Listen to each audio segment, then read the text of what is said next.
let's get into this. A-Rod calling out Kylie Jenner. We've been chatting about this for the last like 8 Jenner minutes. calling out A-Rod. Yeah, so A-Rod had an interview with Sports Illustrated, said at the Met Gala they sat at the same table as Kylie Jenner, and said that Kylie was talking, this is a quote, about Instagram and her lipstick and how rich she is. Of course, Kylie has been known as the first self-made billionaire. You have trouble saying the self-made part. Youngest self-made. Yeah, you got the biggest head start in life. Listen, you what's did well with doing? it. Getting into the sandbox. You did well with the opportunity. All right, let's come back to A-Rod's a proud papa. Okay. The guy's on Shark Tank. Why he is a billionaire or 100 millionaire. He's engaged to J-Lo. He's worth $350 million. You know what I think he did? I think he was boasting about his money, and she just casually went, well, yeah, she said, thank you, and he probably felt emasculated, but why make this on a public tweet when everyone's going to read it? Well, she clapped back. That was her response right there. No, I didn't. We only spoke about Game of Thrones. Good for her. So she's saying that. He says, oh, MG, that's right.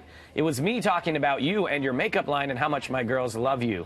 GOT, respect, all love. So petty. The question is that a real apology or is that sarcasm? It's sarcastic, and it's calling the kettle black. J-Lo hangs with Kris Jenner. I don't know why he's starting this feud other than jealousy. Maybe things are going well at home. But we don't know what that conversation initially was. We're hearing two different sides. Let's say she did. But that's what we get to chat about because we don't know everything. But let's say she was being boasty. Let's say she was being boasty. Why does he have to go and talk about it? He's boasty. Agreed. Right? No one has to be boasty except Idris Elba in the song. That's it. Yeah, you know, he was totally. I think he was trying to show off, and she said, "Yeah, I got maybe that was a situation. I got $350 million in my bank account right now, and then there's the other $650 other things to worry about. He looks so petty here. Maybe the statement's taken out of context. In a larger statement, we don't know. We don't know exactly happened. Bad luck. That was the back and forth, and it's just a petty kind of look. Yeah. What do you got coming up?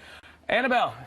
Yes. So I'll be leaving. I'll be having a little break at that. I'm with you. I'm with you as well. Stay. Yeah, Nicole sat down with the stars, so we'll get part 2 of her chat with the stars of that horror flick. There might be an appearance here, too. Stay tuned.